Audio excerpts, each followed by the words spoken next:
is Adela. Um, when reading the question about the micro level action, all I can think about is how I can never roll my R's. And while doing some research, I found out that's actually called R thrilling. And I've always gotten super nervous when speaking Spanish because I have trouble rolling my R's, which meant that every time in Spanish class in junior high or high school, we would practice words for, like, example, we would practice the word for dog, which is pedo. Since I would often have trouble rolling my R's, I would often say pedo, which means to fart.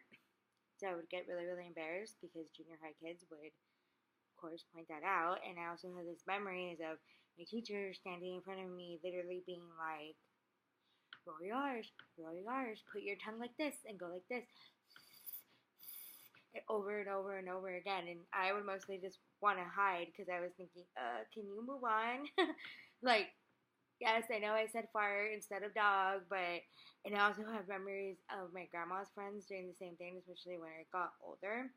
Because when I was a little girl, they would kind of just laugh, like, oh, she said fart instead of dog. She said pedo instead of pedo. But when I got older, they would often correct me, and they would often do the same thing, like, you need to roll your R's like that. What do you mean you can't roll your R's? You're Mexican, right? And I'm like, yes, I'm Mexican. I just have trouble rolling my R's. And this is something that I thought could be studied because we could compare students who speak Spanish as a second language compared to students who grew up speaking Spanish as their first language. So I've always noticed that people who spoke Spanish first don't seem to have that issue. So that could be something that could be researched. Also, I noticed that one of the labels for one of the groups of girls in the articles, the nortenas, reminded me how one time when I was a little girl in Mexico, someone told me I wasn't Mexican, that I was white because I was from the north. And I asked my mom what that meant, and she explained that people would tell her that too, even though she was born in Mexico.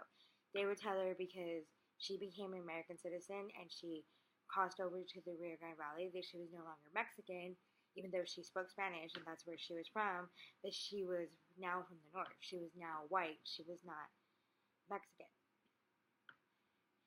The different social categories in the article reminded me of my own childhood because in junior high we had the cholas and we had the fresas.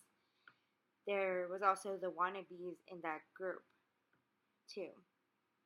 And since those groups didn't really seem to form until like junior high or high school, I often had friends from both groups because I had known these girls since elementary school, since pre-K. So I could kind of go between each group, but in many times I would face a lot of backlash sometimes from the cholas because I was the smart girl who never got into any trouble, but at the same time, some of the cholas would always tell me, like, if I would try to speak Spanish, they would tell me, oh, you speak Spanish like a white girl, which would make me really nervous, and then I didn't want to speak it. But yet, at the same time, I would get accepted because I was friends with some of these girls since elementary school. And a lot of times, I had a lot of friends who were cholas because they were made fun of too, and I was also made fun of. And because I was bullied, I didn't really like to treat people differently. And so a lot of people would notice that, especially the older kids would notice that, like, if they had a younger brother or sister who came in and I was nice to them, they would be like, okay, we're friends with you. And they were often treated like the troublemakers compared to the girls who were fresas, who But I also had friends from childhood who became fresas in junior high and in high school. And I remember this one time in high school, I remember she was introducing me to some of her new friends from Mexico. And the first question they asked me after correcting me, because I would say, hello, my name's Adela. And people would often correct me for saying my name's Adela because they say it's supposed to be Adela with an accent. So they would tell me that I was saying it like a white girl, and I would tell them I'm just saying it the way my parents taught me. they would often ask me if I spoke Spanish, and I would say muy poquito or not really. So this girl, she turned to her friend and she said, "Pinche gringa no sabe español y no sabe quién es ella." This white girl doesn't know Spanish and she doesn't know who she is. Like saying she doesn't know she's Mexican, right? They both laughed and I looked at them and I thought really, really, really, really hard and I tried to muster all the Spanish that I knew, and I was kind of hoping that I could say it in perfect Spanish, but I knew it wasn't going to happen.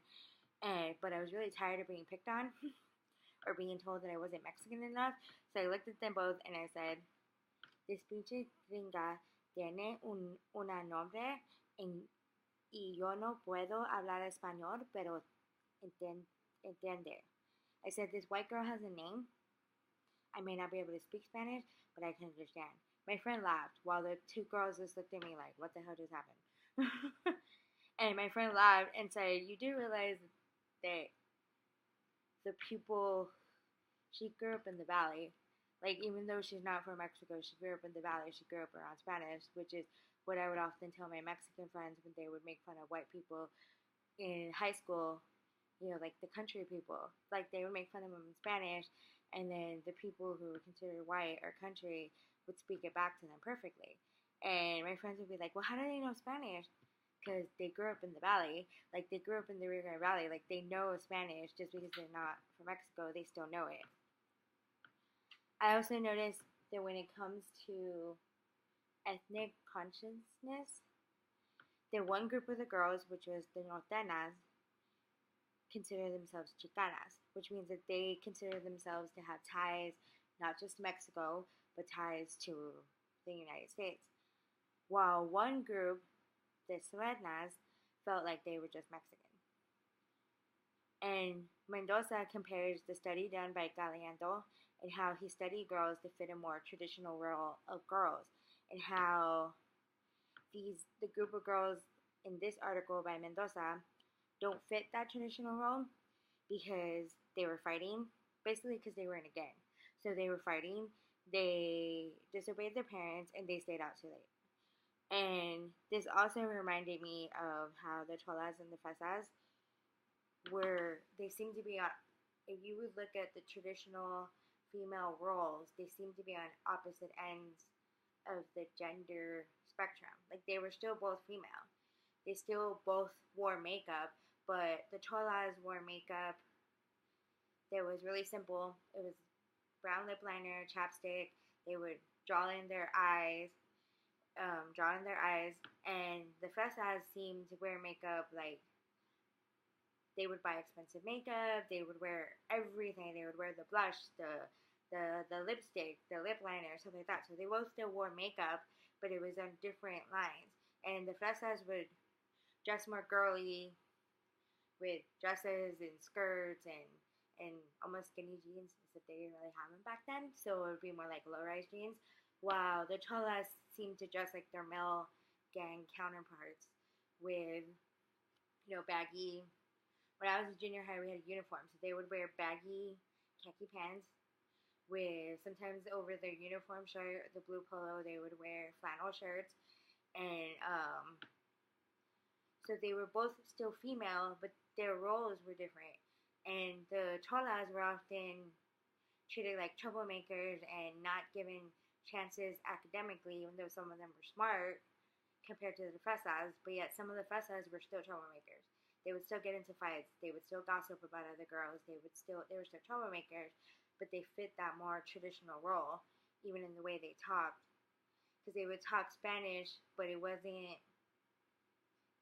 almost more female, more instead of a more masculine Spanish, and so they were on opposite ends of the spectrum of the gender.